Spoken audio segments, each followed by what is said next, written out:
لله والصلاة والسلام على سيدنا محمد وعلى آله وأصحابه أجمعين. الحمد لله والصلاة والسلام على سيدنا محمد وعلى آله وأصحابه أجمعين. أما بعد، أعوذ بالله من الشيطان الرجيم. بسم الله الرحمن الرحيم. الحمد لله الذي أنزل على عبده الكتاب ولم يجعل له عوجا. سب تعریفیں اللہ تعالیٰ کے لیے ہے. اس نے اتاری ہے اپنے بندے پر کتاب، اور اس کتاب میں نہیں رکھی کوئی کجی. قیمہ یہ مستقیم ہے. لینذر بأسا شدیدا من لدن، کہ خدا تعالیٰ کی طرف سے جو ایک سخت گرفت ہے وہ اس سے ڈرائیں. وَيُبَشِّرُ الْمُؤْمِنِينَ الَّذِينَ يَعْمَلُونَ الصَّالِحَاتِ أَنَّ لَهُمْ أَجْرًا حَسَنًا، اور ایمان والوں کو جو اچھے اعمال کرتے ہیں ان کے لیے بدلہ ہے اچھا. ماکثین فی ابدا، رہنے والے ہوں گے اس میں ہمیشہ. ہم انشاءاللہ اپنی اس نشست میں سورہ کہف کا ترجمہ اور اس کی تفسیر پیش کریں گے. سورہ کہف اپنے اندر 4 بہت ہی غیر معمولی قصص پر مشتمل ہے، جس میں اصحاب کہف ہیں، غار والے، اور اس میں باغ والے ایک شخص جس کے پاس 2 باغ تھے، اس کا بھی تذکرہ ہے. پھر حضرت موسیٰ علیہ السلام اور حضرت خضر علیہ السلام کا واقعہ بھی ہے. اور پھر ایک بادشاہ جس نے مشرق سے مغرب تک کا سفر کیا، ساری دنیا کا سفر کیا، ذوالقرنین، اس کا تذکرہ بھی اس صورت میں موجود ہے، جو بڑے سبق آموز، جس میں آج کے دور کے جتنے فتنے ہیں ان سے حفاظت کے لیے رہنمائی اور مشکلات کا حل، یہ ساری چیزیں اس صورت میں موجود ہیں. جب آپ علیہ السلام نے نبوت کا اعلان فرمایا تو مکہ کے مشرکین کے لیے یہ بات بڑی پریشانی کی تھی، پریشان ہو گئے. تو وہ مدینہ گئے جس کا پہلے نام یثرب تھا، اور علماء یہود سے کہا کہ ہمارے ہاں ایک بہت بڑا مسئلہ کھڑا ہو گیا ہے، ایک شخص نبوت کا اعلان کر رہا ہے، ہماری مدد کیجیے. ہم کس طرح اسے خاموش کرا سکتے ہیں؟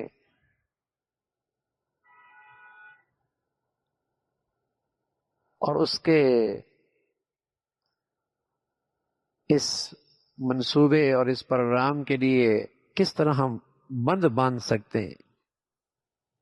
تو علماء یہود نے کہا تم اس سے 3 سوال کرو.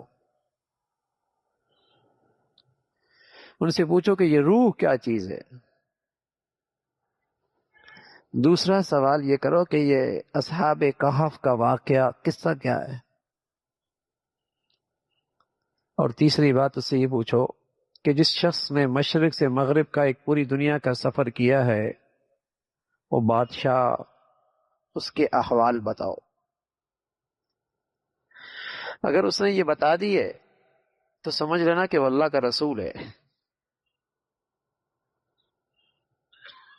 اور اگر وہ نہ بتا سکا تو اس کا مطلب یہ ہے کہ اس کے پاس کوئی وحی وغیرہ کوئی نہیں آتی. اس کا آسمانی نظام سے کوئی تعلق نہیں ہے۔ جب یہ واپس آئے، مکہ والوں سے کہا کہ ہم ایک فیصلہ کن چیز لے کے آئے ہیں، اور ہمیں علماء یہود نے یہ بات بتائیے کہ تم اس شخص سے اس قسم کے سوال کرو۔ ایک وفد آیا حضور علیہ الصلوۃ والسلام کی خدمت میں اور یہ سوال کیے، تو آپ علیہ الصلوۃ والسلام نے فرمایا کہ کل بتاؤں گا، کل بتاؤں گا۔ یہ خیال تھا کہ وہی آئے گی، جبرائیل امین آئیں گے، ان سے پوچھ لیں گے، جو وحی میں بات آئے گی وہ ان کو بتا دیں گے۔ اللہ کی شان، وہی کوئی نہیں آئے گی، اور وہی کے آنے میں تاخیر ہو گئی، اور 15 دن ہو گئے۔ آپ کو رنج بھی ہوا، پریشانی بھی ہوئی۔ 15 دن کے بعد وحی آئی، اور اس میں اس واقعہ کا ذکر کیا۔ ذوالقرنین کا ذکر بھی ہے، بادشاہ کا بھی، اور ساتھ ساتھ ان غار والوں کا بھی تذکرہ ہے، لیکن ساتھ اللہ کے نبی نے تربیت بھی فرمائی، اور فرمایا وَلَا تَقُولَنَّ لِشَيْءٍ إِنِّي فَاعِلٌ ذَلِكَ غَدًا۔ جب کسی چیز کا آئندہ کے لیے وعدہ کرو تو کہا کرو انشاءاللہ۔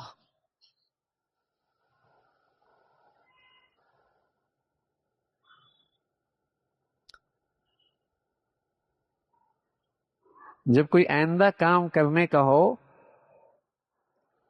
تمہاری منصوبہ بندی بھی ٹھیک ہے، پلاننگ بھی پوری ہے، اسباب و وسائل بھی ہیں، لیکن پھر بھی کہا کرو اللہ چاہے گا تو۔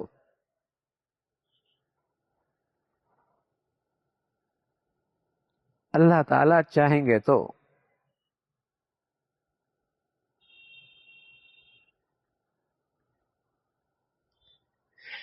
یہ اس صورت کا خاص موضوع ہے،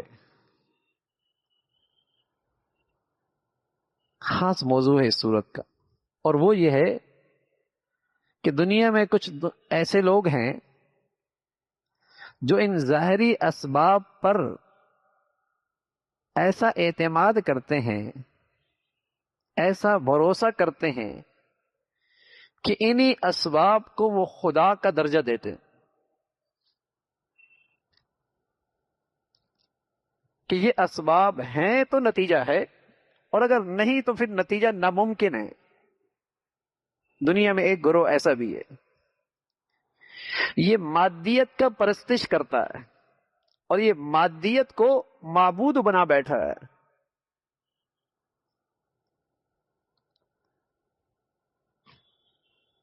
کہ اسباب ہیں تو یہ نتیجہ ہوگا، اگر اسباب نہیں تو نہیں ہو سکتا۔ اور ایک گروہ اور ہے جس کا تعلق غیبی نظام سے بھی ہے، ان کا ایمان اس غیبی نظام پر ہے، جسے اللہ کی قدرت کہتے ہیں، اللہ کی ذات کہتے ہیں، اللہ کے فیصلے کہتے ہیں، غیبی طاقت کہتے ہیں۔ وہ کہتے نہیں ہیں یہ اسباب بھی کسی کے ہاتھ میں ہیں، اور ان اسباب کے نتائج بھی کسی کے ہاتھ میں ہیں۔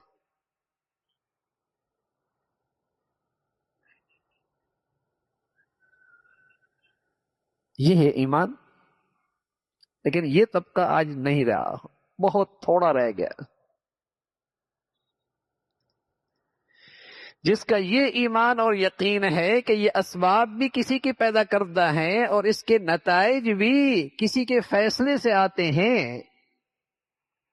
وہ چاہے گا تو ہوگا نا،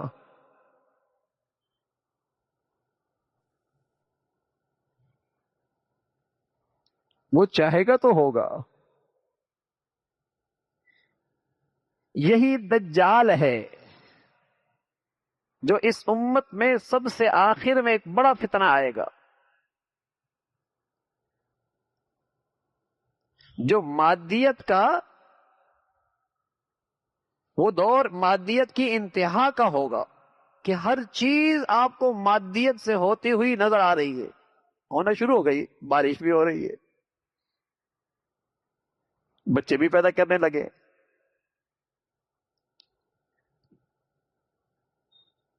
یعنی آلات اور اسباب سے ہر چیز ہوتی ہوئی جب نظر آئے گی تو لوگ کہیں گے بھائی زندگی صرف اسباب کے ساتھ ہے بس.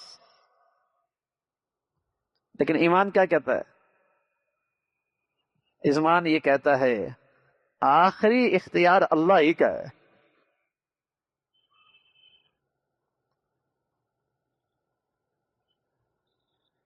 اس صورت میں خاص طور پہ یوں کہیے کہ اللہ کی قدرت اور غیبی نظام اور اسباب اور ان کی طاقت، ان کا آپس میں جو کشمکش ہے، مقابلہ ہے،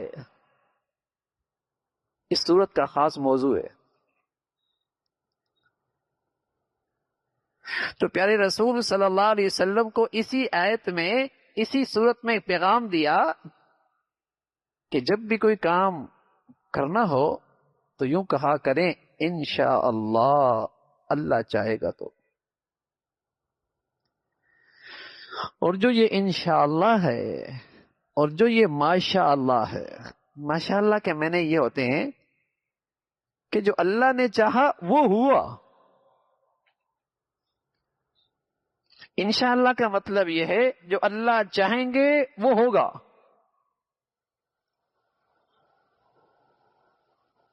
یعنی یہ اسباب اختیار کر رہا ہے، تو اس دنیا کی فطرت کا تقاضا ہے.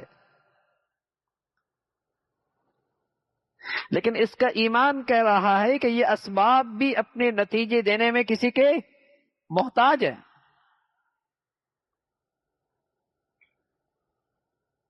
کسی کے محتاج ہیں، وہ چاہے گا تو ہوگا نا.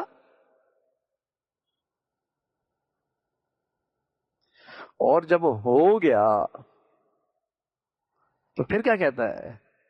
نہ میری محنت سے، نہ میری تدبیر سے، نہ میری منصوبہ بندی سے، نہ میرے اسباب سے، نہ میرے وسائل سے، اللہ نے چاہا تو ہوا.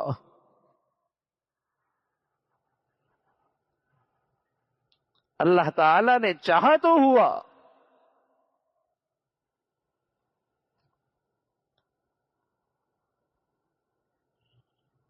یہ بہت بڑی بات ہے، یہ بہت بڑی بات ہے کہ جب آپ کا اندر یہ کہنے لگ جائے کہ اس دنیا میں وہی ہونا ہے جو اللہ چاہے گا، تو پھر اسباب کی طرف بھی آپ کی توجہ ہوگی. آپ اسباب بھی استعمال کریں گے، آپ کی محنت اور کوشش بھی ہوگی، لیکن اس سے زیادہ توجہ آپ کی اللہ کی طرف ہوگی.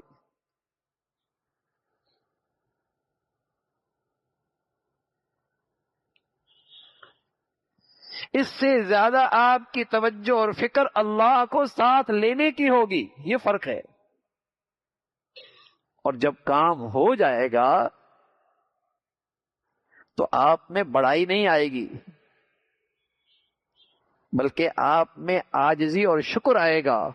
اس اللہ کا شکر ہے، اس کی توفیق ہے، اس کی رحمت ہے، اس کی مہربانی ہے کہ ہو گیا. یہ فرق ہے. ورنہ اگر کوئی غیر معمولی کام ہو جائے تو آدمی میں تکبر آتا ہے کہ میں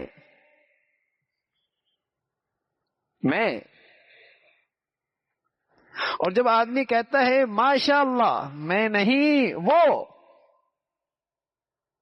اللہ تیرا شکر ہے، تیرا شکر ہے. یہ بڑا سبق ہے. اس لیے پیارے نبی صلی اللہ علیہ وسلم فرمایا کرتے تھے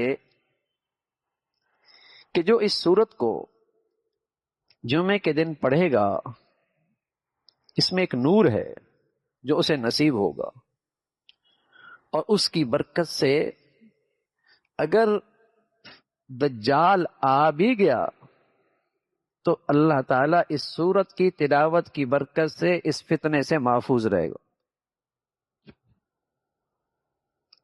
اس لیے کئی ساری روایات ہیں کہ جس میں اس بات کی مسلمانوں کو تلقین ہے، ترغیب ہے، نصیحت ہے، پیغام ہے کہ جمعے کے دن اس سورت کی تلاوت کیا کرو۔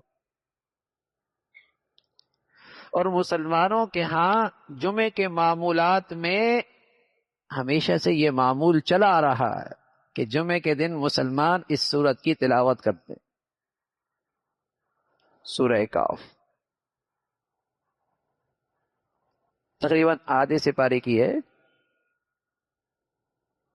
فجر کی نماز سے لے کر مغرب تک کسی وقت بھی اس کی تلاوت کر لیں۔ بلکہ اگر آپ جمعرات کے دن مغرب کے بعد اس کی تلاوت کریں گے تب بھی آپ کو اس تلاوت کا جو نور ہے، جو جمعے کی برکت ہے، وہ نصیب ہو جائے گا۔ اس لیے اسلامی تاریخ رات 12 بجے شروع نہیں ہوتی، اسلامی تاریخ اور دن مغرب کے بعد شروع ہوتا ہے۔ تو پیارے رسول صلی اللہ علیہ وسلم نے فرمایا کہ اس کی تلاوت کیا کرو۔ اور حضرت عائشہ فرماتی ہے رضی اللہ تعالی عنہا کہ حضور علیہ الصلوۃ والسلام نے فرمایا، جو شخص بھی قل لو کان البحر مدادا، یہ سورہ کہف کی آخری 2 آیات ہیں، جو رات کو ان 2 آیتوں کو پڑھ کے سوئے گا، جب چاہے گا نیند سے اٹھنا اللہ تعالیٰ اسے بیدار کر دیں گے۔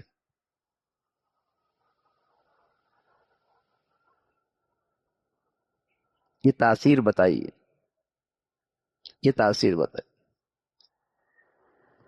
تو اس انداز سے یہ سورت نازل ہوئی کہ اس میں ان کے سوالوں کا جواب بھی ہے، اور 4 قصص پر یہ سورت مشتمل ہے، اور اس کے فضائل ہیں کہ مسلمان اس کی تلاوت کا اہتمام کریں۔ اور اس سورت کا آغاز الحمد سے ہے۔ پہلی سورت قرآن مجید کی وہ بھی الحمد سے، قرآن کا یہ درمیان ہے بالکل، اس کا بھی آغاز الحمد سے ہے۔